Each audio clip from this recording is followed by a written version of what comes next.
ان الحمد لله نحمده ونستعينه ونستغفره ونعوذ بالله من شرور انفسنا ومن سيئات اعمالنا من يهده الله فلا مضل له ومن يضلل فلا هادي له واشهد ان لا اله الا الله وحده لا شريك له واشهد ان محمدا عبده ورسوله اما بعد فان خير الحديث كتاب الله وخير الهدي هدي محمد صلى الله عليه واله وسلم وشر الامور محدثاتها وكل محدثة بدعة وكل بدعة ضلالة وكل ضلالة في النار. اعوذ باللہ السمیع العلیم من الشیطان الرجیم من ہمزہ ونفخہ ونفثہ بسم اللہ الرحمن الرحیم رب اشرح لی صدری ویسر لی امری واحلل عقدۃ من لسانی یفقہوا قولی. بسم اللہ الرحمن الرحیم ان اللہ وملائکتہ یصلون علی النبی یا ایہا الذین آمنوا صلوا علیہ وسلموا تسلیما. اللہم صل علی محمد وعلی آل محمد کما صلیت علی ابراہیم وعلی آل ابراہیم انک حمید مجید. اللہم بارک علی محمد وعلی آل محمد کما بارکت علی ابراہیم وعلی آل ابراہیم انک حمید مجید. اللہم ربنا آتنا فی الدنیا حسنة وفی الآخرة حسنة وقنا عذاب النار. ربنا آتنا من لدنک رحمة وہیئ لنا من امرنا رشدا. لا الہ الا انت سبحانک انی کنت من الظالمین. حسبنا اللہ ونعم الوکیل. یا حی یا قیوم برحمتک استغیث ولا حول ولا قوة الا باللہ العلی العظیم. آمین. الحمدللہ آج 15 دسمبر 2019 کو سنڈے کے دن قرآن کلاس نمبر 8 نمبر میں ہم اللہ کے فضل سے سورۃ البقرہ کا آغاز کرنے جا رہے ہیں. ہماری کلاس نمبر 7 پوری کی پوری سورۃ الفاتحہ کے اوپر تھی، چونکہ وہ قرآن حکیم کا مقدمہ ہے اور قرآن کی چند صورتوں میں سے ہے ایسی صورت جو مکمل طور پر یکمشت نازل ہوئی. سورۃ الفاتحہ جو ہے وہ نزول کے اعتبار سے تو مکی صورت ہے، لیکن پورے قرآن کا مقدمہ ہے. قرآن حکیم میں اب جتنے بھی مضامین آئیں گے ان سب کی جڑ سورۃ الفاتحہ کے اندر آ چکی ہے. سورۃ الفاتحہ کے کنزیکٹو بعد اللہ تعالیٰ نے سورۃ البقرہ کو مصحف کی ترتیب میں رکھا ہے. اگرچہ یہ ترتیب نزولی کے اعتبار سے مدنی صورت ہے، لیکن مصحف کی ترتیب میں یہ اگر سورۃ الفاتحہ کو قرآن کا مقدمہ مانا جائے تو پہلی صورت قرآن پاک کی سورۃ البقرہ ہے. اپنے حجم کے اعتبار سے سب سے بڑی صورت ہے قرآن حکیم کی، اور مضامین کی گہرائی کے اعتبار سے بھی اگر کوئی شخص سورۃ البقرہ مکمل کور کر لے تو اسے آلموسٹ پوری کے پورے قرآن پاک کی ڈاکٹرن کلیئر ہو جائے گی. اور ظاہر ہے یہ آلموسٹ 2.5 پاروں پہ پھیلی ہوئی صورت ہے. آپ کو پتہ ہے کہ قرآن حکیم میں 2/3 قرآن جو ہے وہ مکی ہے اور 1/3 قرآن جو ہے وہ مدنی ہے. اس 1/3 قرآن میں سے بھی 2/3 حصہ وہ پہلے آلموسٹ 6.5 پارے ہیں جو 4 صورتیں ہیں مدنی. سورہ فاتحہ تو مکی ہے، وہ مقدمہ ہے. اس کے بعد سورہ البقرہ، سورہ آل عمران، سورۃ النساء اور سورۃ المائدہ، یہ کنزیکٹو 4 مدنی صورتیں ہیں اور یہ 6.5 پاروں کے اوپر پھیلی ہوئی ہیں. حالانکہ یہ ترتیب نزول کے اعتبار سے بعد کی صورتیں ہیں، بلکہ سورۃ المائدہ میں تو کچھ آیات ایسی ہیں جو بالکل اینڈ پہ نازل ہوئی ہیں. یہ 4 صورتیں نبی صلی اللہ علیہ وآلہ وسلم کی جو شریعت ہے اس کو آلموسٹ کور کرتی ہیں، پلس آپ علیہ السلام سے جو پہلے اگلی امتیں گزر چکی ہیں جیوز اور کرسچنز ان کے جو ایشوز تھے، انہوں نے جو غلطیاں کیں اور اس کی وجہ سے اللہ تعالیٰ کے عذاب کا کوڑا ان پر پڑا، اور الٹیمیٹلی اللہ تعالیٰ نے یہ ڈیسائیڈ کیا کہ اب نئی امت کھڑی کی جائے گی، اور وہ امتیں جو ہزاروں سال سے اللہ تعالیٰ کی طرف سے اس منصب پہ فائز تھی ان کو معزول کیا جائے گا، اور اسی کے سمبل کے طور پہ پھر تحویل قبلہ بھی ہوئی کہ اب امت بھی نئی کھڑی کی ہے تو اب قبلہ بھی یروشلم کی بجائے خانہ کعبہ ہوگا جو ابراہیمی قبلہ تھا۔ میرا اس پہ بھی ایک کلپ چڑھا ہوا ہے کہ خانہ کعبہ یہ قبلہ اول بھی خانہ کعبہ ہے اور قبلہ آخر بھی خانہ کعبہ ہے، بیت المقدس یا یروشلم یہ درمیانی قبلہ ہے، کچھ عرصے کے لیے بیچ میں رہا۔ بہرحال وہ انشاءاللہ جب سورۃ البقرہ میں آیات آئیں گی تو ہم انہیں ڈیٹیل کے ساتھ ڈسکس کریں گے۔ ابھی تو چونکہ میں تعارف کے اوپر بات کر رہا ہوں، تو یہ جو 4 صورتیں ہیں یہ بھی جوڑوں کی شکل میں ہیں۔ پہلا جوڑا سورہ البقرہ اور سورہ آل عمران کا ہے۔ سورہ البقرہ مینلی جیوز کے ساتھ، یہودیوں کے ساتھ ڈیل کرتی ہے، اور سورہ آل عمران کرسچنز کے ساتھ، چونکہ وہ بھی اہل کتاب بھی ایک جوڑا تھا تو اس جوڑے کو اس اعتبار سے ایڈریس کیا گیا۔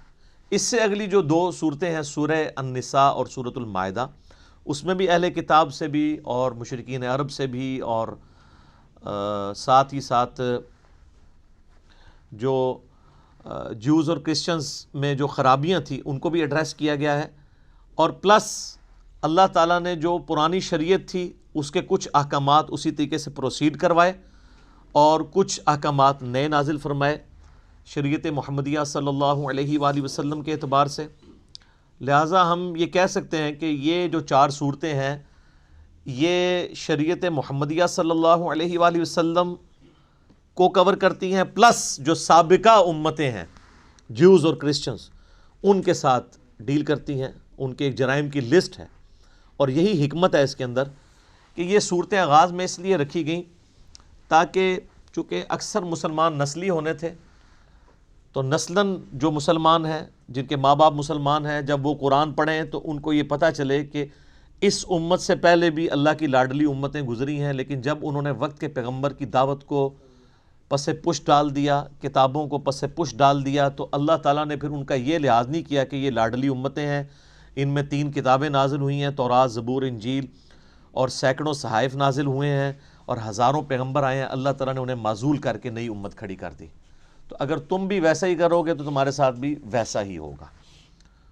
اور اس پہ جو سورۃ البقرہ کے پہلے 4 رکوع تو چونکہ قرآن حکیم کی پوری دعوت کا خلاصہ ہے، اور اس کے بعد جو اگلے 9 رکوع ہیں وہ بنی اسرائیل کے اوپر اللہ تعالیٰ نے فرد جرم عائد کی ہے، ان کی یعنی جو جرائم ہیں ان کو بیان کیا ہے، پھر اس کے بعد 7 یونیورسل ٹروتھ، ہر جرم کے بعد ایک آفاقی حقیقت اللہ نے بیان کی ہے کہ یہ میرا رول ہے، جب کوئی یوں کرے گا میں اس کے ساتھ ایسا ہی کروں گا۔ وہ 7 یونیورسل ٹروتھ بھی انشاءاللہ سورۃ البقرہ کے اندر آئیں گے، لیکن یہ جو پہلے 4 رکوع ہیں یہ پورے قرآن کی دعوت کا خلاصہ ہے۔ پہلے 4 رکوع اگر کور کریں گے تو پھر آپ کو ساری کی ساری اس کتاب کا جو اسلوب ہے، یہ کس طریقے سے گفتگو کرتی ہے، وہ سمجھ آ جائے گا۔ تو چونکہ اکثر نسلی مسلمان تھے اس لیے یہ شروع میں صورتیں ہیں، اگرچہ ترتیب نزول کے اعتبار سے یہ مدنی ہے۔ پلس جو سابقہ امتیں ہیں ان میں بھی آپ دیکھ رہے ہیں اس وقت کرسچنز آلموسٹ 1.25 ارب کے قریب ہیں، ان کے لیے تو انٹرسٹ سورۃ الانعام میں یا سورۃ الواقعہ میں یا سورۃ الاعراف میں اس طریقے سے نہیں ہے جو انٹرسٹ ان کا سورۃ البقرہ اور سورہ آل عمران میں ہے، کیونکہ وہ ان کے معاملات کو مینلی ڈیل کر رہی ہے۔ تو اس لیے یہ صورتیں اللہ تعالیٰ نے بڑی حکمت کے ساتھ شروع میں رکھی ہیں، اور یہ یاد رکھیے گا یہ اس وقت جو ہمارے پاس مصحف موجود ہے اپنے نزول کی ترتیب کے اعتبار سے تو ایسا نہیں ہے، لیکن اللہ کے پاس لوح محفوظ میں اسی ترتیب سے ہے، اور اسی ترتیب سے نبی علیہ السلام نے جو دورہ کیا قرآن کا حضرت جبرائیل کے ساتھ، جو میں نے تعارف قرآن میں 6 لیکچر دے دیے ہیں وہ آپ سن سکتے ہیں، تو یہ نبی علیہ السلام نے مصحف خود لکھوایا اسی ترتیب کے ساتھ۔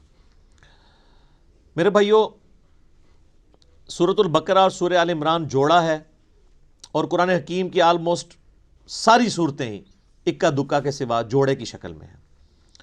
یہ ٹروتھ جو ہے سب سے پہلے ریویل کیا ہے حمید الدین فراہی رحمہ اللہ تعالیٰ نے، جن کو فوت ہوئے آلموسٹ 100 سال گزرے ہوں گے۔ ڈاکٹر اسرار صاحب کے بھی آپ سمجھ لیں دادا استاد، غامدی صاحب کے بھی دادا استاد، جو امین احسن اصلاحی صاحب تھے جو غامدی صاحب اور ڈاکٹر سراج صاحب کے مشترکہ استاد ہیں، ان کے وہ استاد تھے. انہوں نے یہ ٹروتھ ریویل کیا اور یہ حقیقت ان پہ اللہ تعالیٰ نے کھولی. ظاہر ہے قرآن کبھی بھی پرانا نہیں ہوگا کہ قرآن حکیم کی صورتیں جوڑوں کی شکل میں ہیں، اور انہوں نے کوئی اس کو انوینٹ نہیں کیا، بلکہ انہوں نے احادیث پہ جب تفکر کیا، پھر قرآن پاک کی آیات دیکھی تو ان کو آئیڈیا ہوا کہ واقعی تو جوڑوں کی شکل میں ہے. صورتوں کو اگر آپ کریٹیکلی واچ کریں، سورۃ الفلق اور سورۃ الناس یہ ایک جوڑا ہے. حدیث میں بھی المعوذتین، دو پناہ دینے والی صورتیں ان کو کہا گیا ہے. اور انسان میں بھی مرد و عورت کا جوڑا جو ہوتا ہے وہ ایک دوسرے کا ریسیپروکل ہوتا ہے، لیکن ایک مشترکہ چیز کی اچیومنٹ کے لیے وہ جوڑا جو ہے یعنی اولاد کی پیدائش کا ذریعہ دونوں کو بنایا گیا. سورۃ الفلق اور سورۃ الناس بڑا پرفیکٹ جوڑا ہے. سورۃ الفلق میں ان چیزوں کے شر کے اگینسٹ اللہ کی پناہ مانگی گئی ہے جو باہر سے حملہ آور ہوتی ہیں، اور سورۃ الناس میں ان چیزوں کے شر کے اگینسٹ پناہ مانگی گئی ہے جو داخلی ہیں، جو اندر سے حملہ آور ہوتی ہیں. تو یہ دونوں چیزیں امپورٹنٹ ہیں، باہر سے حملہ ہونے والی خارجی چیزیں اور داخلی چیزیں. جوڑا ہے. سورہ بقرہ سورہ آل عمران بھی جوڑا ہے. سورۃ البقرہ میں جوز اور سورہ آل عمران میں کرسچنز. اور اس کا اشارہ بھی موجود ہے صحیح مسلم کے اندر. نبی صلی اللہ علیہ وآلہ وسلم نے فرمایا کہ قرآن حکیم کی تلاوت کیا کرو، قرآن اپنے پڑھنے والے کے لیے سفارش کرے گا. اور پھر آپ نے بالخصوص فرمایا کہ سورۃ البقرہ اور سورہ آل عمران یہ قیامت والے دن دو پرندوں اور دو بادلوں کی شکل میں چمکتے ہوئے، الزہراوین کے الفاظ ہیں، دو چمکتے ہوئے بادلوں کی شکل میں ظاہر ہوں گی اور اللہ تعالیٰ سے جھگڑا کریں گی اس شخص کے حق میں جو ان کی تلاوت کیا کرتا تھا. یہ صحیح مسلم میں الفاظ ہیں. اور آپ علیہ السلام نے فرمایا کہ اپنے گھروں میں اس کی تلاوت کرو، جادوگر سورہ بقرہ کو نہیں پہنچ سکتے. اور صحیح مسلم شریف میں حدیث ہے کہ جس گھر میں سورہ البقرہ کی تلاوت کی جاتی ہے وہاں سے شیطان بھاگ جاتا ہے، شیاطین بھاگ جاتے ہیں. اور یعنی یہ جادوگروں کے اگینسٹ، شیاطین کے اگینسٹ یہ سورۃ البقرہ جو ہے یہ بڑی پرفیکٹ صورت ہے. اس کے علاوہ بھی یعنی بخاری مسلم میں آپ کو اس کے کئی ایک فضائل مل جائیں گے. میں نے آلریڈی مسئلہ نمبر 112 ABC 3 لیکچرز جو ہیں وہ قرآن حکیم کی 12 صورتوں کے فضائل کے اوپر ریکارڈ کروا دیا ہے. جسے شوق ہو تو وہ ان لیکچرز کو دیکھ لے. اور مسلم شریف کے یہ بھی الفاظ ہیں کہ نبی علیہ السلام نے فرمایا کہ سورہ البقرہ کو پڑھنا برکت ہے اور اسے چھوڑ دینا حسرت ہے. یعنی اس کے اندر وہ فضائل ہیں کہ وہ کوئی محروم شخص ہی اس سے محروم رہے گا. بخاری و مسلم میں ایک اور حدیث ہے، سیدنا اسید بن حضیر رضی اللہ تعالیٰ عنہ کہتے ہیں کہ ایک رات میں سورہ بقرہ کی تلاوت کر رہا تھا تو میرے پاس ایک گھوڑا میرا بندھا ہوا تھا تو اس نے بدکنا شروع کر دیا. تو میں نے تلاوت روک دی تو وہ بالکل سٹیبل ہو گیا. پھر میں نے تلاوت شروع کی، وہ بدکنا شروع ہو گیا. حتیٰ کہ وہ کہتے ہیں میرا ایک چھوٹا سا بیٹا جو پاس ہی لیٹا ہوا تھا یحییٰ، مجھے خطرہ ہوا کہ یہ گھوڑا اس پہ نہ چڑھ دوڑے اتنا بد کے.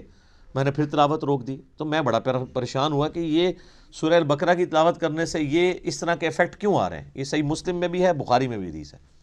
تو کہتے ہیں میں نے بائی چانس ہی جب نگاہ اٹھا کے دیکھا تو مجھے اپنے اوپر ایک بہت بڑا بادل نظر آیا جس میں کئی ایک چراغ روشن تھے، اور بیسیکلی وہ فرشتے تھے. اور جب میں تلاوت شروع کرتا تھا وہ بادل نیچے آ جاتا تھا اور اس کی وجہ سے گھوڑا بدکتا تھا. تو صبح کے وقت میں نے نبی علیہ السلام سے جب یہ واقعہ بیان کیا تو آپ علیہ السلام نے فرمایا وہ فرشتے تھے جو تمہاری تلاوت سننے کے لیے آئے تھے، اور اگر تم یہ تلاوت جاری رکھتے تو وہ زمین پہ بھی اتر آتے اور عام لوگ بھی ان کو دیکھ لیتے. اچھا یہ ایکسپیرینس اب نہیں ہوں گے. اس طرح کے ایکسپیرینسز نبی علیہ السلام کے مبارک دور میں اس لیے ہوتے تھے کہ اللہ تعالیٰ ایک نئی امت کھڑی کر رہا تھا. صحیح بخاری میں حدیث ہے، عبداللہ ابن مسعود کہتے ہیں کہ ہم نے نبی علیہ السلام کے ساتھ اس حال میں کھانا کھایا ہے کہ ہم جب لقمہ توڑ کے منہ میں ڈالنے لگتے تو ہم اس کی تسبیح کی آواز بھی سنا کرتے تھے. آپ ذرا امیجن کریں کہ آپ جناب کھانا کھاتے ہوئے نوالا آپ کے ہاتھ میں اور اس میں سے آواز آ رہی ہو سبحان اللہ وبحمدہ سبحان اللہ العظیم. اب یہ ایکسپیرینسز جو ہیں وہ صحابہ کرام کو اس لیے ہوتے تھے کہ اللہ تعالیٰ نے ان میں ایمان کوٹ کوٹ کے بھرنا تھا. وہ نئی امت کھڑی کی تھی سر، اس لیے پھر ان کا پیشن آپ نے دیکھا ہے نا کہ بڑی تھوڑی سی جماعت کے ساتھ انہوں نے دنیا کی سپر پاورز الٹ کے رکھ دی ہیں. ان کو ایک لمحے کے لیے بھی شک نہیں ہوا تھا کہ ہم جو ہیں وہ کسی غلط دعوت کو لے کے چل رہے ہیں. اسی تو ان کا کانفیڈنس لیول عروج کے اوپر تھا.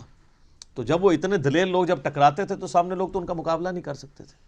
سیدنا خالد بن ولید یعنی ان کی مبارک عادت تھی جب بھی میدان جنگ میں جاتے تھے تو اپنے مخالف کمانڈر کو یہ خط لکھا کرتے تھے کہ میں ایسی فوج تم سے لڑانے کے لیے لے کے آیا ہوں کہ جتنا تمہیں عورتوں سے اور شراب سے شغف ہے نا، اس سے زیادہ وہ اپنی موت کو عزیز رکھتے ہیں، کیونکہ ان کے لیے ایک جنت استقبال کر رہی ہے۔ قرآن میں جب آیا کہ بڑھو اس جنت کی طرف جس کی چوڑائی زمین و آسمان کے فاصلے کے برابر ہے، سورۃ الحدید میں، تو سر پھر یہی کچھ ہی ہوگا۔ تو ایسی قوم کا مقابلہ کون کر سکتا تھا؟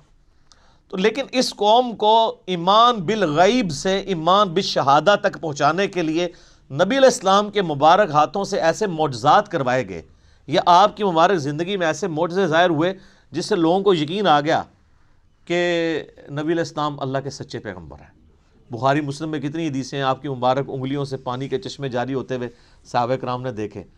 اب اگر کوئی شخص پانی کے چشمے انگلیوں سے جاری ہوتے ہوئے دیکھ لے، اور ایک پیالے میں مبارک ہاتھ رکھنے سے، بخاری مسلم کے الفاظ ہیں، جابر بن عبداللہ کہتے ہیں کہ 1500 صحابہ نے وضو کیا، جانوروں کو پانی پلایا اور سٹور کر لیا، اور اللہ کی قسم وہ پانی اتنا تھا کہ ہم 1,00,000 بھی ہوتے نا تو پانی زیادہ تھا۔ اس وقت بہرحال ہم 1500 تھے۔ اب اس طرح کے بے شمار یعنی ایکسپیرینسز، میں نے اس کے اوپر پورا لیکچر دیا ہے، مسئلہ نمبر 131 ABCD، نبی علیہ السلام کے معجزات کے اوپر، اس کے بعد پھر کرامات، استدراج، علوین، یہ ساری چیزیں کیا ہیں، ان کو میں نے ڈسکس کیا۔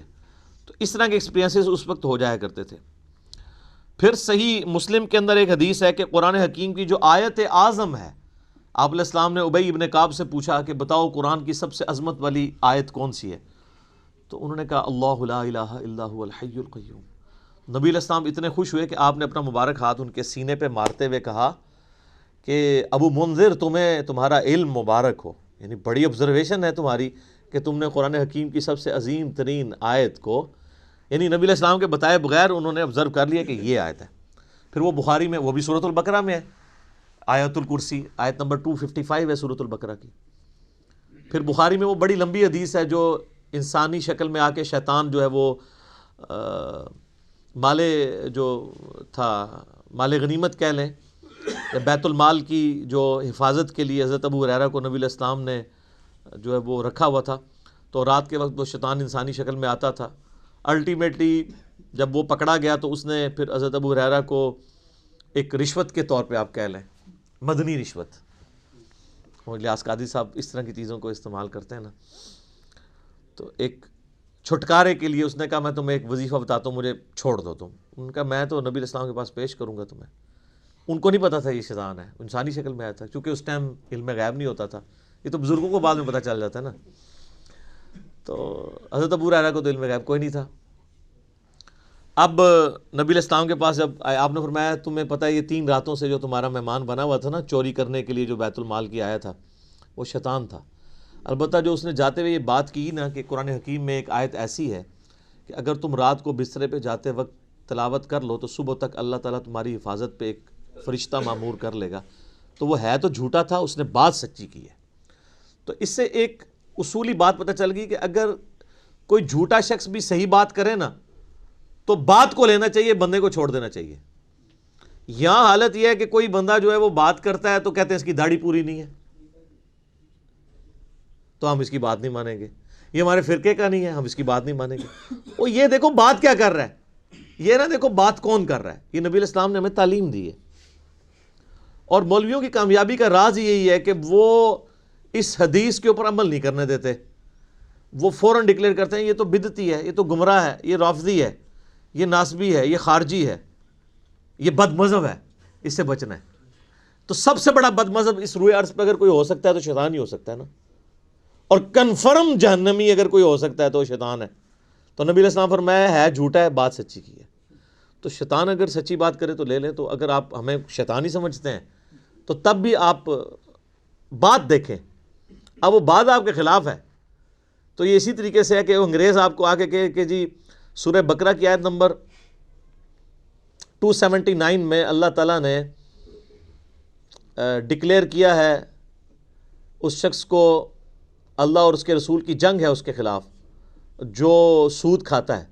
آپ کہیں جی چونکہ تو انگریز ہے اس لیے میں یہ بات نہیں مانتا، تو وہ آپ انگریز کا انکار کر رہے ہوں گے یا قرآن کا؟ قرآن کا۔ تو آپ کو یہ دیکھنا ہے کہ کتاب و سنت کی دلیل اس نے کیا پیش کی ہے، کیونکہ اگر آپ یہ قدغن لگا دیں گے تو پھر سر جو آپ اپنی پبلک پہ قدغن لگا رہے ہیں نا، تو لگانے والوں کو بھی گمراہ ڈکلیئر کیا ہوا ہے دوسرے فرقے والوں نے، پھر وہ بھی بالکل ٹھیک ہے۔ بریلوی پھر بالکل ٹھیک ہے کہ اہل حدیث کی بات نہیں سننی چاہیے، کیونکہ اہل حدیث جو کہہ رہے ہیں کہ بریلویوں کی بات نہیں سننی چاہیے۔ پھر سنی بالکل ٹھیک ہے کہ شیعہ کی بات نہیں سننی چاہیے، کیونکہ شیعہ بھی کہہ رہے ہیں کہ سنیوں کی بات نہیں سننی چاہیے۔ تو اس امام میں سارے کے سارے ہی ننگے ہیں۔ تو آیت اعظم قرآن حکیم کی صحیح مسلم کی حدیث کے تحت آیت الکرسی وہ بھی سورۃ البقرہ کا حصہ ہے۔ پھر صحیح مسلم میں ایک حدیث ہے، حضرت جبرائیل علیہ السلام نبی علیہ السلام کے پاس بیٹھے ہوئے تھے، تو اچانک آواز سنی انہوں نے، تو آسمان کی طرف سر اٹھایا تو کہا یا رسول اللہ صلی اللہ علیہ وآلہ وسلم، آج آسمان کا وہ دروازہ کھلا ہے جو آج سے پہلے نہیں کھلا، اور اس آسمان سے ایک فرشتہ نازل ہوا ہے جو یہ میرے پاس کھڑا ہے، آپ کو سلام عرض کر رہا ہے، اور یہ اللہ کی طرف سے خاص خبر لے کے آیا ہے۔ تو پھر اس نے بتایا کہ اللہ تعالیٰ کی طرف سے آپ کو 2 نوروں کی بشارت ہو جو آپ سے پہلے کسی پیغمبر کو نہیں دیے گئے، نمبر 1 سورۃ الفاتحہ، اور نمبر 2 سورۃ البقرہ کی آخری 2 آیات، آمن الرسول بما انزل الیہ من ربہ والمؤمنون۔ اور صحیح بخاری اور مسلم دونوں میں حدیث ہے کہ جو یہ رات کے وقت سورہ البقرہ کی آخری 2 آیات پڑھ لے گا تو اس میں جو کچھ اس نے اپنے رب سے مانگا ہے اس کو عطا کر دیا جائے گا۔ وہ تجدید ایمان ہے، ٹھیک ہے، اس میں سب کچھ ایمانیات ہیں، پھر دعائیں ہیں اللہ سے۔ اسی لیے ہم نے اپنے صبح شام کے اذکار کارڈ، بلو کارڈ کے اوپر یہ وظیفے کے طور پہ لکھا ہوا ہے۔ کوئی بہت لمبے وظائف نہیں کر سکتا، کم از کم سورہ بقرہ کی آخری 2 آیات زبانی یاد کر لے، اور پڑھتے رہیں گے تو زبانی یاد ہو جائیں گی۔ تو وہ بھی سورہ بقرہ کے یعنی فضائل کے اندر ہی وہ ساری کی ساری چیزیں آتی ہیں۔ باقی اس پہ بولا جائے تو یہ وقت یعنی کافی زیادہ درکار ہے، بنیادی گفتگو کرنا اس لیے ضروری ہوتی ہے، بعض کے لیے انٹرسٹ کا باعث ہوتا ہے، جس طرح بعض لوگوں کے لیے یہ بڑا انٹرسٹ ہوتا ہے کہ یہ سورت مکی ہے یا مدنی ہے۔ تو یہ بھی کوئی پیٹ نہیں ہے، کئی صورتیں ہیں جن میں اختلاف ہے مکی اور مدنی ہونے پہ، کئی پہ ڈیفینیٹلی ہے، جس طرح کہ اب یہ سورہ بقرہ یہ ڈیفینیٹلی مدنی صورت ہے، پھر اس میں ایسی آیات بھی آئیں گی جو مدینہ شریف سے تعلق رکھنے والے واقعات ہیں۔ ٹھیک ہے، سورت کے اسلوب کو سمجھنے کے لیے اگر کوئی انٹرسٹ کے طور پہ چاہتا ہے، بہرحال اس سے کوئی فرق نہیں پڑتا وہ مکی ہے مدنی ہے، اصل چیز ہے قرآن کا کانٹیکسٹ قرآن کے اندر کلیئر ہے۔ تو آپ یہ دیکھیں، اب اپنے اپنے مصحف کھول لیں آپ، سورۃ البقرہ جو ہے مدنی صورت ہے اور اس میں 286 آیات ہیں۔ اعوذ باللہ من الشیطان الرجیم، بسم اللہ الرحمن الرحیم، الف لام میم،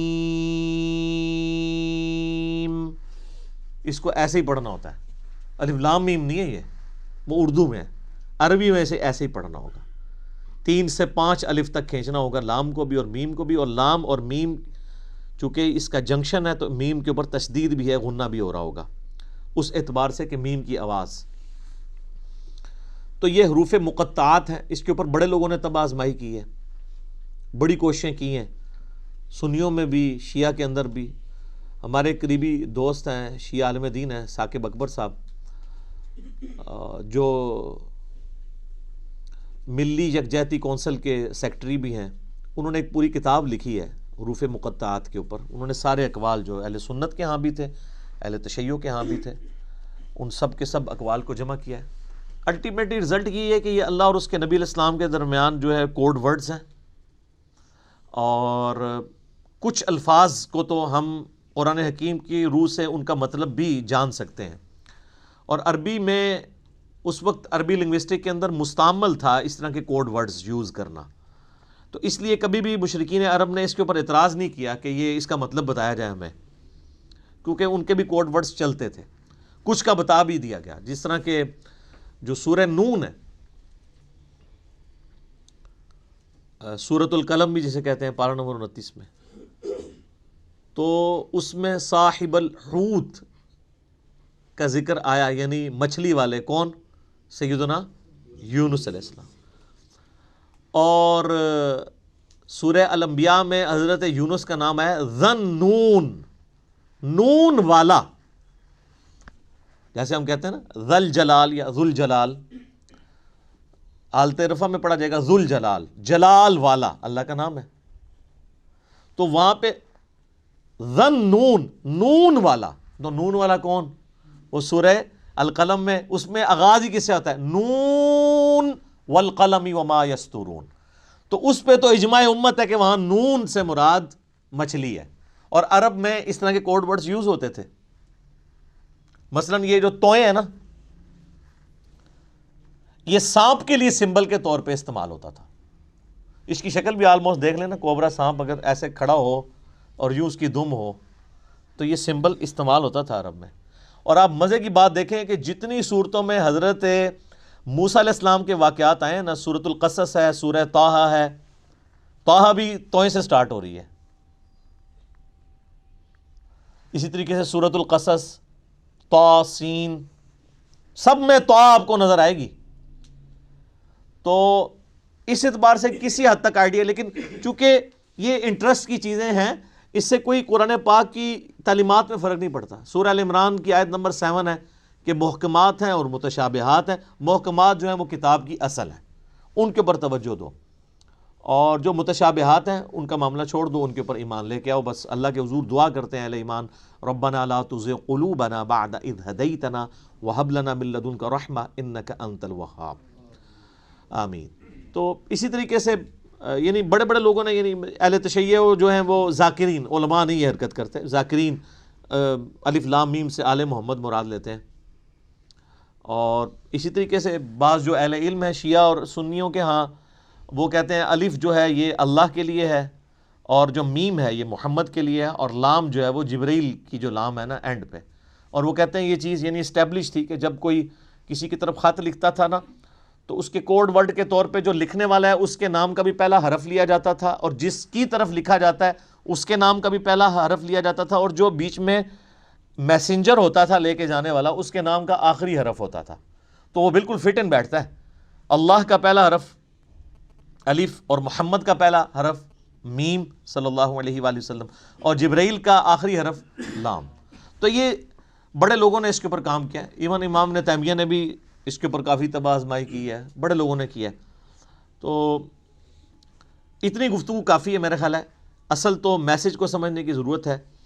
ذالک الکتاب لا ریب فیہ، یہ وہ کتاب ہے جس میں شک کی کوئی جگہ نہیں ہے. دیکھیں کتنے جاہ و جلال کے ساتھ کتاب اوپن ہو رہی ہے. کانفیڈنس لیول آپ کتاب کا دیکھیں. کتاب سٹارٹ ہو رہی ہے کہ بھئی یہ کتاب جو آپ پڑھنے جا رہے ہو کوئی شک نہیں. کوئی شک کیوں نہیں؟ اس کی وجہ یہ کہ اس کتاب کے اندر جو کانفیڈنس اور جو سچائیاں بیان ہوئی ہیں نا، وہ اپنا آپ منوا لیتی ہیں. اور اس میں یہ بھی امپلائڈ تھا کہ جو سابقہ امتیں ہیں نا، جیوز اور کرسچنز، ان کو اس میں کوئی شک نہیں ہے. جس طرح کہ سورہ الانعام میں آتا ہے کہ نبی علیہ السلام کو ایسے پہچانتے ہیں جس طرح اپنے بیٹوں کو. اور سورۃ الاعراف میں آتا ہے کہ یہ اس نبی کو، نبی امی کو اپنے اندر پا رہے ہیں جس کی صفات وہ تورات اور انجیل کے اندر پڑھتے تھے. یعنی یہ کتاب کوئی شک نہیں ہے کہ یہ وہی کتاب ہے. مراد یہ کہ یہ وہی کتاب ہے جس کی پروفیسیز تورات اور انجیل کے اندر موجود تھی. کوئی شک نہیں ہے. ان معنوں میں بھی بے شک یہ وہی کتاب ہے جس کا تمہیں انتظار تھا، اور ان معنوں میں بھی کہ یہ اللہ کی طرف سے نازل ہوئی ہے، اس میں کوئی کنٹراڈکشن نہیں ہے، یہ اللہ کی کتاب ہے. دونوں اعتبار سے یہ شک سے پاک ہے. جو سورہ النساء کی آیت نمبر 82 میں بھی آگے چل کے آئے گا کہ اگر قرآن کسی اور کی طرف سے آتا اللہ کے سوا تو تم اس میں بڑا اختلاف کثیر پاتے. یعنی اس کی آیات آپس میں ٹکرا رہی ہوتی، ایک مضمون کچھ اور کہہ رہا ہوتا، دوسرا اس کے بالکل اپوزٹ. تو اتنی موٹی کتاب بغیر ٹکراؤ کے یہ اللہ کا کلام ہے. اور پھر اس کا جو کانفیڈنس لیول ہے نا، یہ کئی لوگوں کو بڑا اپیل کرتا ہے. یہ عبد الرحیم گرین جو ہے نا، مسلمان ہوئے ہیں نا، جو اس وقت انگلینڈ کے اندر بہت بڑے ایک مسلمان سکالر ہیں، وہ ایسا بندہ ہے کہ یعنی اس وقت جتنے لوگ مسلمان ہوئے ہیں نا بڑے ہائی ٹیر پہ لوگ، ان میں اس طرح کا بندہ کوئی نہیں ہے. یوسف ایسٹس اگر ہیں تو یوسف ایسٹس جو تھے امریکن یعنی پروٹیسٹنٹ ایک پریسٹ تھے، وہ مسلمان ہوئے ہیں. لیکن یہ جو عبد الرحیم گرین ہے نا، اس نے دنیا کے سارے مذاہب پریکٹیکلی پھرے ہیں. یہ 4 سال تک بدھسٹ بھی رہے ہیں، کرسچن بھی رہے ہیں، سارے مذاہب پھر کے اینڈ پہ یہ اسلام کی طرف آئے ہیں. آپ ان کی لائف سٹوری بھی انگلش میں رکھی ہوئی ہے جو انہوں نے سنائی ہے. تو وہ عبد الرحیم گرین کہتے ہیں کہ جب مجھے قرآن یعنی جب میں نے پڑھنا شروع کیا نا، تو میں یعنی قرآن پاک کے کانفیڈنس سے بڑا متاثر ہوا کہ یہ بڑے یعنی پیشن کے ساتھ بات کرتا ہے. نمبر 1. نمبر 2، وہ کہتا ہے قرآن میں اس طرح کا ربط نہیں ہے جو انسانی کتابوں میں ہوتا ہے، کیونکہ قرآن کا سٹائل خطبے کا ہے جو میں پہلے ایڈریس کر چکا ہوں. یہی بات اس نے جوشوا نے بھی کی، جس کا پچھلے دن ہم نے کلپ بھی چڑھایا تھا. How Bible led me to accept Islam. تو وہ بھی یہ کہتا ہے قرآن کا جو کانفیڈنس ہے نا کہ ایسا کرو تو کامیاب ہو, ایسا نہیں کرو گے تو یہ ہو جائے گا. آپ یقین کریں دنیا میں سخت سے سخت طبیعت والے بندے کی کتاب اٹھائیں نا, اس میں آپ کو وہ اعتماد اور وہ پیشن نظر نہیں آئے گا جو کتاب اللہ کے اندر آپ کو نظر آتا ہے. یہ خدا الہ مالک رب ہی اپنی مخلوق سے اس طریقے سے بات کر سکتا ہے. انسان جتنا مرضی بڑا ہو جائے وہ اس طریقے سے گفتگو کر ہی نہیں سکتا, چاہے بھی تو نہیں کر سکتا. یہ اس کتاب کے اندر زور ہے. لا ریب فیہ ھدی للمتقین. اگر فی ہی کو آپ آگے ملا لیں, لا ریب پہ آپ وقف کر لیں تو پھر یہ معنی بنے گا کوئی شک کی جگہ نہیں ہے. فی ہی ھدی للمتقین, اس میں ہدایت ہے پرہیزگاروں کے لیے. فی کو پیچھے کر لیں تب بھی معنی میں کوئی فرق نہیں پڑتا. ھدی للمتقین, یہ قرآن ہدایت ہے ان لوگوں کے لیے جو ڈر جائیں. یہ ترجمہ اصل ترجمہ ہے اس کا. وقار عربی میں کہتے ہیں نا بچنے کو. اچھا ہم جب کہتے ہیں نا قرآن میں ہدایت ہے پرہیزگاروں کے لیے, یہ ترجمہ کر رہے ہوتے ہیں. اچھا تو جو نان پرہیزگار ہیں ان کے لیے ہدایت کہاں ہے؟ سوال ہے نا. تو اس کا معنی ہی غلط کیا گیا. اس کا ترجمہ مولانا مودودی رحمہ اللہ تعالیٰ نے بالکل ٹھیک کیا کہ یہ کتاب ہدایت ہے ان لوگوں کے لیے جو ڈر جائیں, چاہے وہ کافر ہے, چاہے مسلمان ہے, چاہے گناہ گار ہے, چاہے نیکوکار ہے. کئی نیکوکار ہے پرہیزگار ہیں لیکن ہر الٹا کام کر رہے ہیں کیونکہ وہ متقی نہیں ہے. پرہیزگار یعنی جو آپ نے لائسنس رکھے ہوئے ہیں, داڑھی, شلوار ٹخنوں سے اوپر, تسبیح, ٹوپی, یہ لائسنس ہی ہے نا کسی کی پرہیزگاری کا. آج دنیا میں کسی کو جج کرنے کا طریقہ کیا ہوتا ہے؟ بڑا نیک ہے, وہ کیا دیکھ رہے ہوتے ہیں؟ یہی کچھ دیکھ رہے ہوتے ہیں, گیٹ اپ. حالانکہ تقویٰ تو ادھر ہوتا ہے, وہ تو اللہ کو پتہ ہے ریاکاری کے لیے کر رہا ہے, دکھلاوے کے لیے کر رہا ہے, کس لیے کر رہا ہے. بہرحال جو دنیا کے لائسنس ہیں ان میں جو پرہیزگار ہیں ان میں سے کئی لوگ ہیں جو متقی نہیں ہیں.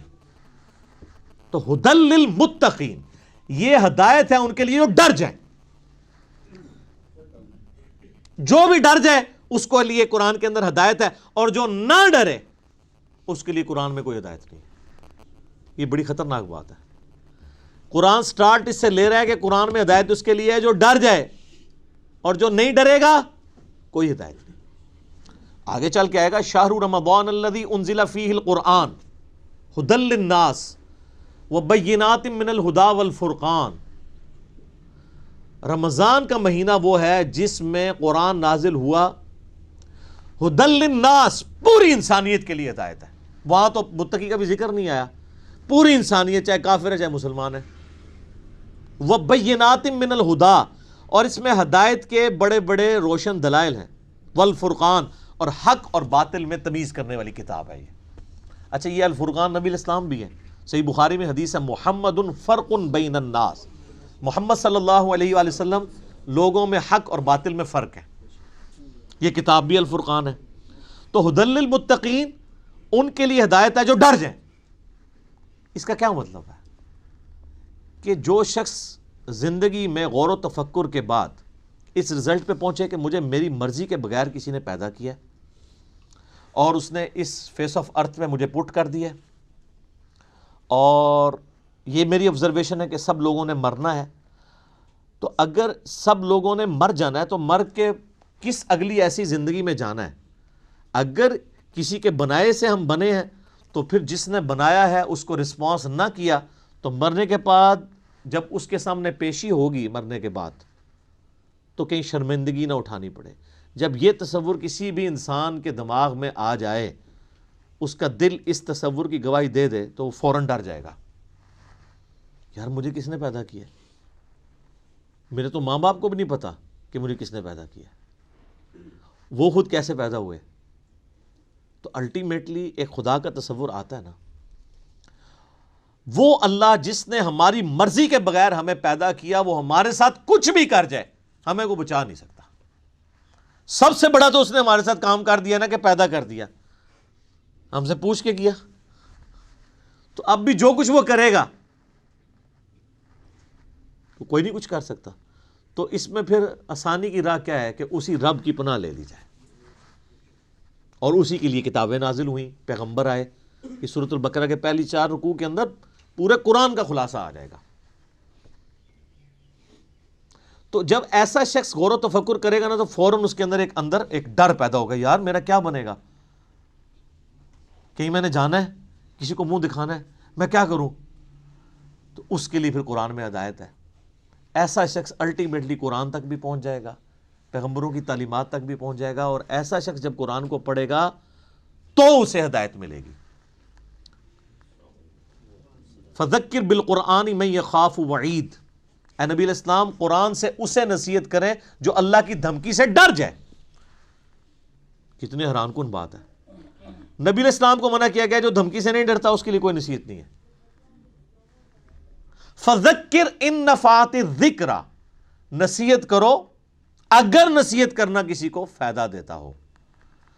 سیذکر من یخشی، نصیحت اس کو کریں جو ڈرتا ہے. ویتجنبها الاشقی، اور جو شکی ہو چکا ہے، بدبخت ہو چکا ہے، ڈرنے کے لیے تیار نہیں، چھوڑ دیں. الذی یصلی النار الکبری، اس کا علاج یہ کہ ہم اسے بڑی آگ پہ پیش کریں گے. ثم لا یموت فیہا ولا یحیا، پھر وہ نہ وہاں پر زندوں میں ہوگا نہ مردوں میں. قد افلح من تزکا، بے شک کامیاب وہ ہوا جس نے اپنے نفس کا تزکیہ کر لیا، پاکیزگی کی روش اختیار کر لی. وذکر اسم ربہ فصلی، اور اپنے رب کا نام لے کر نماز قائم کی، نماز پڑھی. آپ دیکھیں کہ سورہ الاعلی، اس کو آپ پورے کے پورا یعنی ایک جو اللہ کی دعوت ہے اس کو کور کرتی ہے. بل تؤثرون الحیات الدنیا، لیکن تمہارا اصل مرض یہ ہے کہ تم دنیا کی زندگی کو ترجیح دیتے ہو. والآخرۃ خیر لک من الاولی، والآخرۃ خیر وابقی، جبکہ آخرت جو ہے وہ بہتر بھی ہے اور باقی بھی رہنے والی. ان ھذا لفی الصحف الاولی، یہی ایک یونیورسل ٹروتھ اور کانٹے کی اصل بات تھی جو قرآن سے پہلے صحیفوں میں بھی نازل ہوئی تھی.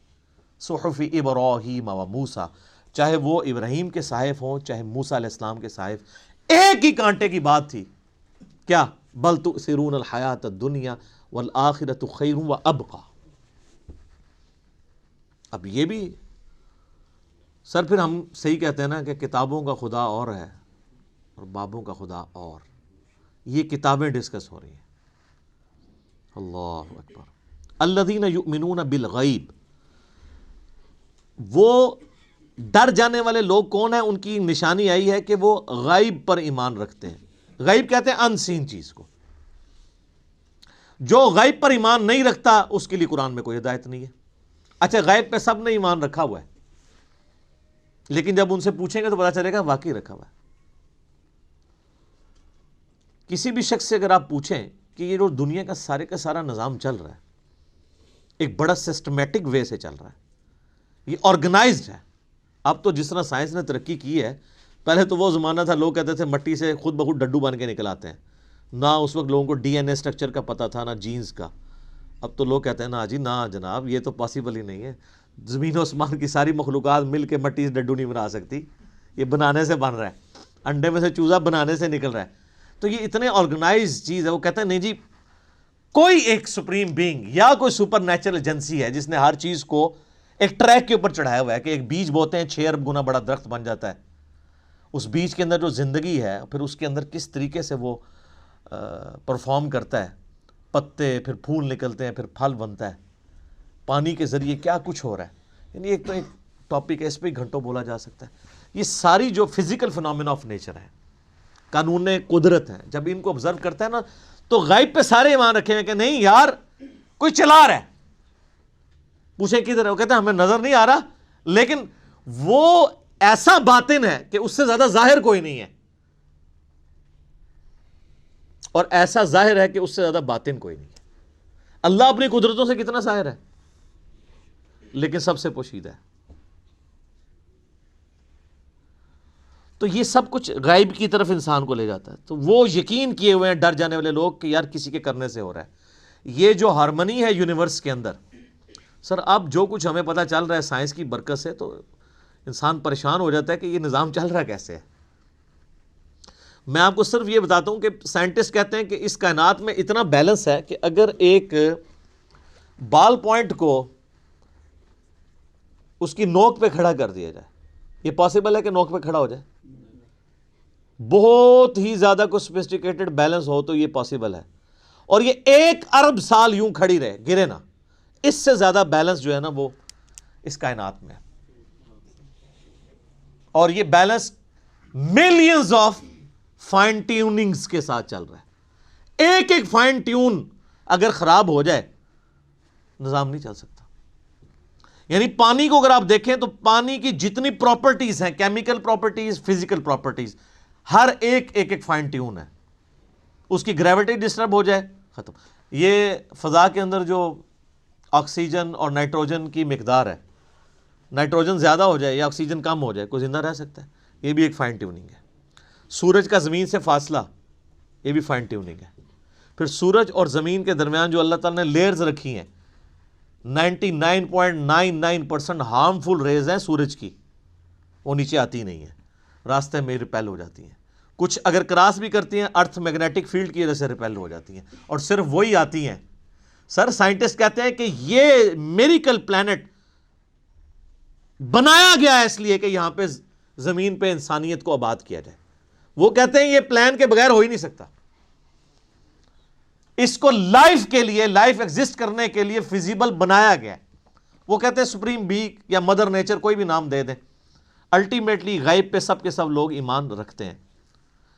تو سر جب وہ اس طرح کے غیب پر ایمان رکھنے والے لوگ ہوں گے تو پھر الٹیمیٹلی ان کے اندر ایک کوالٹی پیدا ہو جائے گی کہ وہ اس گاڈ کو رسپانس کریں گے۔ وہ کہیں گے بس سب کچھ پھر تو ہی تو ہے، تیرے لیے سب کچھ ہونا چاہیے۔ تو وہ اگلی بات ہے، وَيُقِيمُونَ الصَّلَاةَ، نماز قائم رکھتے ہیں۔ پھر وہ نماز پڑھتے نہیں ہیں، نماز پڑھنے والے بہت ہیں، قائم رکھنے والے بہت تھوڑے ہیں۔ یعنی نماز کا پھر حق ادا کرتے ہیں۔ ایک تو اس میں ظاہر ہے سب سے بہتر چیز وہی ہے، یعنی پاکیزگی کا اعتبار سے اور پھر پروٹوکول سے نماز پڑھنا۔ پھر اس کے بعد نماز پڑھنے کے بعد جب آپ حقوق العباد کے معاملات میں آئیں گے تو آپ واقعی جس خدا کو آپ نماز کے اندر مانے ہوئے تھے، نماز کے باہر بھی اسی خدا سے ڈرتے ہوئے آپ ہیرا پھیری نہیں کریں گے، ڈنڈی نہیں ماریں گے، رشتہ داروں کے حقوق نہیں دبائیں گے، ماں باپ کے ساتھ بد اخلاقی نہیں کریں گے، بیوی بچوں کے حقوق نہیں سلب کریں گے، کسی کی جائیداد نہیں ہتھیائیں گے، کسی کو دھوکہ نہیں دیں گے، دودھ میں پانی نہیں ملائیں گے، حرام خوری نہیں کریں گے۔ یہ سب کی سب چیزیں نماز قائم کروا رہی ہوں گی آپ سے۔ تو نماز قائم کرتے ہیں۔ اور یہ جو الصلاۃ ہے نا جی، اس کا ترجمہ ویسے انگلش میں لوگ پریئر کر دیتے ہیں۔ پریئر اپروپریٹ ٹرانسلیشن بن ہی نہیں سکتی الصلاۃ کی۔ اردو میں ہم یا فارسی میں نماز کہتے ہیں۔ الصلاۃ بیسیکلی ورشپ ہے۔ ہم اللہ کی پریئر نہیں کرتے ہیں، ورشپ بھی کرتے ہیں، پلس پریئر۔ نماز پریئر تو ہوتی ہے دعائیں، جس طرح کرسچنز آپ دیکھیں اپنے گرجوں میں جا کے میوزک کے ساتھ بھی دعائیں کر رہے ہوتے ہیں، وہ صرف پریئر ہے، وہ نماز نہیں پڑھ رہے ہوتے۔ ہم نماز پڑھتے ہیں صلاح، جس میں پریئر بھی ہوتی ہے اور ورشپ۔ ورشپ ہوتی ہے کہ آپ جس کو اپنا الہ مانے ہوئے اس کے سامنے پوسچرز بناتے ہیں۔ تو ہم اپنے خدا کے سامنے پوسچرز بناتے ہیں نا، قیام کی حالت میں کھڑے ہوتے ہیں، اس طرح بھی پوسچر بناتے ہیں، ایسے بھی پوسچر بناتے ہیں، چاہے وہ ربنا لک الحمد کے بعد بنا لیں یا قیام میں بنا لیں، پوسچر یہ بھی ایک بناتے ہیں، ارسال الیدین والا۔ پھر گھٹنے پہ ہاتھ رکھ کے رکوع کی حالت میں اللہ کے سامنے پوسچر بناتے ہیں، پھر الٹیمیٹلی اپنا ماتھا زمین پہ رکھ کے پوسچر بناتے ہیں، پھر بیٹھ کے پوسچر بناتے ہیں۔ یہ سارے کے سارے جو پوسچرز ہیں ہماری ادائیں ہیں، اور پھر ہر ادا کے اندر ہم اذکار بھی کر رہے ہوتے ہیں، پریئرز بھی کر رہے ہوتے ہیں۔ تو پریئر پلس پوسچرز یہ مل کے ورشپ اور عبادت اور صلاح بنتی ہے۔ وَمِمَّا رَزَقْنَاهُمْ يُنْفِقُونَ، اور وہ خرچ کرتے ہیں اس رزق میں سے جو ہم نے ہی ان کو دیا تھا۔ کیا بات ہے! ساتھ ہی کہہ دیا کہ اگر کر رہے ہو تو کسی کو اکڑ نہ آ جائے، دیا بھی ہمارا ہوا ہے۔ اور اس میں یہ چیز بھی امپلائڈ ہے کہ جو شخص گاڈ کانشیسنس رکھے گا، تقوی رکھتا ہوگا نا، وہ جیب ضرور ڈیلی کرے گا۔ انسان جیب وہیں ڈیلی کرتا ہے، پیسہ وہیں پہ خرچ کرتا ہے جہاں اس کا کوئی مفاد ہو۔ اب جس کا یہ یقین ہی نہیں ہے کہ اللہ تعالیٰ نے مجھے یہ مال خرچ کیا ہوا واپس لوٹانا ہے 700 گنا یا اس سے بھی بڑھ کے قیامت والے دن، وہ تو نہیں جیب ڈھیلی کرے گا۔ تو قرآن میں آیا کہ اپنے دیے ہوئے مال میں سے جو اللہ نے تمہیں دیا ہے خرچ کرو، لیکن ہم لوگ لوگوں کے دیے ہوئے مال میں سے خرچ نہیں کرتے، اپنے اوپر لگاتے ہیں۔ یہ کچھ ہو رہا ہے۔ کتنے لوگ ہیں، ایک امام مسجد صاحب تھے، ان کا فون آیا ایک دفعہ اکیڈمی میں، کئی سال پہلے کی بات ہے، کہتے ہیں جی اس آیت نے میری زندگی بدلی ہے۔ کہتے ہیں میں نے جب قرآن ترجمے سے پڑھنا شروع کیا نا، تو میں جب اس آیت پہ پہنچا تو ادھر ہی میں رک گیا، میں نے کہا میں تو لوگوں کے دیے ہوئے مال کو اپنے اوپر خرچ کر رہا ہوں۔ تو قرآن تو کہتا ہے کہ وہ ہمارے دیے ہوئے مال میں سے اللہ کی راہ میں خرچ کرتے ہیں۔ کہتے ہیں اس دن میں نے طے کیا کہ میں نے کوئی تنخواہ نہیں لینی، فی سبیل اللہ نمازیں اور قرآن لوگوں کو پڑھانا ہے، اور جو میرے اپنا کوئی میں نے سورس آف انکم مینیج کیا میں اس میں سے نکال کے اللہ کی راہ میں دیتا ہوں۔ یہاں آپ دیکھ لیں علماء کتنی لگژریس لائف انجوائے کر رہے ہیں، اور نام لیتے ہیں جو بیت المال سے تو خلفۂ راشدین کا خلیفہ بھی وظیفہ آتا تھا۔ خلفۂ راشدین کا وظیفہ یہ آتا تھا کہ آپ جناب لینڈ روور گاڑیاں خریدیں اور 4 پیچھے وہ باڈی گارڈ بٹھائیں جو ایک وقت میں 2 کلو چھوٹا گوشت کھا جاتے ہیں۔ سر خلفۂ راشدین تو سوکھی کھانے والے تھے۔ ایک عام مہاجر کا جو وظیفہ تھا وہ خلفۂ راشدین کا لگا ہوا تھا۔ ہم نہیں کہتے امام مسجد کی تنخواہ حرام ہے، ہم کہتے ہیں پھر سبسسٹنس لیول پہ آخرت بھی لینی ہے، دوویں جانے مٹھے باہو نہ، آخرت لینی ہے تو پھر آپ کو دنیا کا کمپرومائز کرنا پڑے گا۔ سبسسٹنس لیول پہ بالکل ٹھیک ہے، ہم کبھی بھی اسے کنڈم نہیں کرتے۔ میں جو مولویوں کے چندے اور قربانی کی کھالوں کی مخالفت کرتا ہوں نا، اس سے مراد کبھی بھی میرا یہ نہیں ہے۔ میں تو شروع سے یہ کہہ رہا ہوں کہ جو دین کے لیے وقف ہیں ان کی جو فائنانس ہے وہ باقی مسلمانوں کا کام ارینج کریں۔ میں اختلاف یہ کرتا ہوں کہ اس کے اوپر یہ جدادیں جو بنا رہے ہیں اور جو لگژریس لائف گزار رہے ہیں، اسلام آباد میں ہزاروں امام مسجد آپ کو ایسے مل جائیں گے، چلیں ہزاروں میں ایگزیجریشن ہو جائے گی، سینکڑوں، کہ جو سائیکل پہ آئے تھے آج انہوں نے ہونڈا سیوک رکھی ہوئی ہے، ساتھ ڈرائیور بھی رکھے ہوئے ہیں، ان کی کوئی فیکٹری نہیں ہے، کوئی دکان نہیں ہے۔ اللہ کا فضل ہے،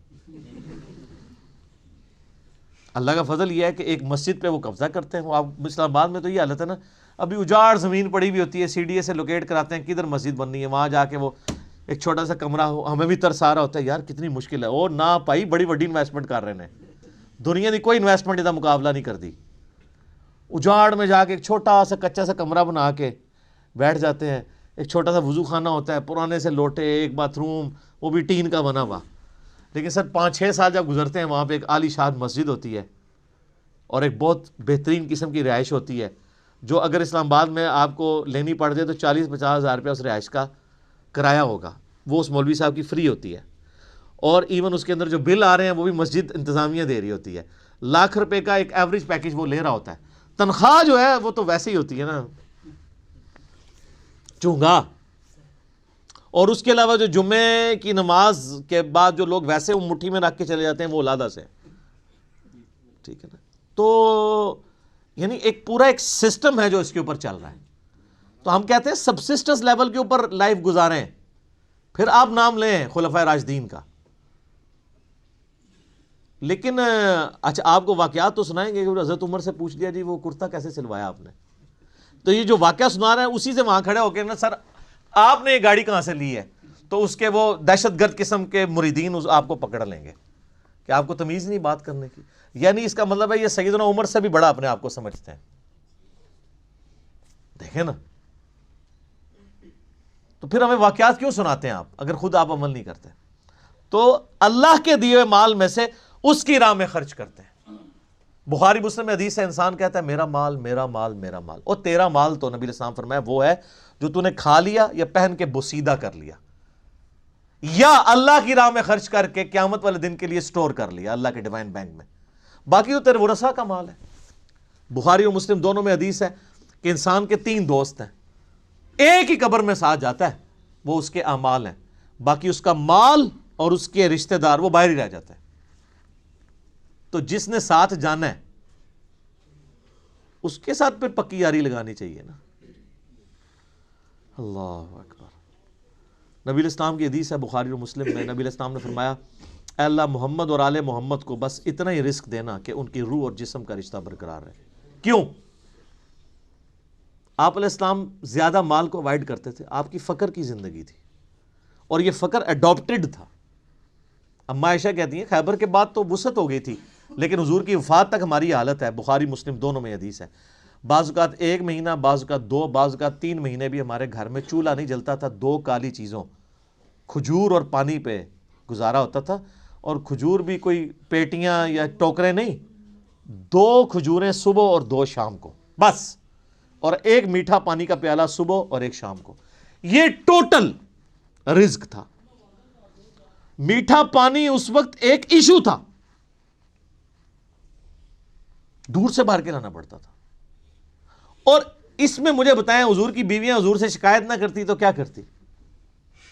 لیکن جب شکایت کی، سورۃ العذاب میں اللہ تعالیٰ نے ڈانٹ پلائی، ایسی ڈانٹ پلائی کہ یہاں تک کہا کہ اے نبی ان کو کہو کہ میں تمہیں مال دے کے چھوڑ دیتا ہوں۔ ہائے ہائے ہائے! اور حضور آئے ہیں، بخاری مسلم کے الفاظ ہیں، کہ عائشہ جاؤ اپنے باپ سے مشورہ کرنا ہے کر لو، اللہ نے تو مجھے کہہ دیا اگر تم اس طرح ہی فقر کی زندگی گزارنا چاہتی ہو میرے ساتھ رہو، تو ادروائز میں تمہیں چھوڑ دیتا ہوں مال دے کے۔ انہوں نے کہا میں اللہ، اس کا رسول اور آخرت کو چاہتی ہوں۔ وہ قرآن میں یہ آیا تھا، اگر تم اللہ، اس کے رسول اور آخرت کو چاہتی ہو تو پھر اسی طریقے سے نبی کے ساتھ گزارا کرو۔ تو آپ کی بیویاں اگر آپ کے ساتھ غصہ کھائیں نا تو صبر کیا کریں۔ نبی کی بیویاں، نبی کی تربیت یافتہ بیویاں، ان کے ساتھ اگر یہ معاملہ ہو سکتا ہے تو ہماری بیویاں تو پھر ان سے بہت دور ہیں۔ تو یہ فقر کی زندگی نبی علیہ السلام کی اسی لیے اڈاپٹڈ تھی۔ والذین یؤمنون بما انزل الیک، اے نبی علیہ السلام وہ لوگ ہیں جو ایمان لاتے ہیں اس پر جو آپ کی طرف نازل ہوا، وما انزل من قبلک، اور اس پر بھی جو آپ سے پہلے نازل ہوا۔ اچھا، ادھر یہ نہیں آیا کہ اور اس پر بھی جو آپ کے بعد نازل ہوگا، اس کا مطلب ہے کہ نبوت ختم ہو چکی ہے۔ وَبِالْآخِرَةِ هُمْ يُوقِنُونَ، اور آخرت کی زندگی کے اوپر وہ یقین رکھتے ہیں۔ سر دیکھیں، کتابوں پر ایمان لاتے ہیں اور آخرت پر کیوں؟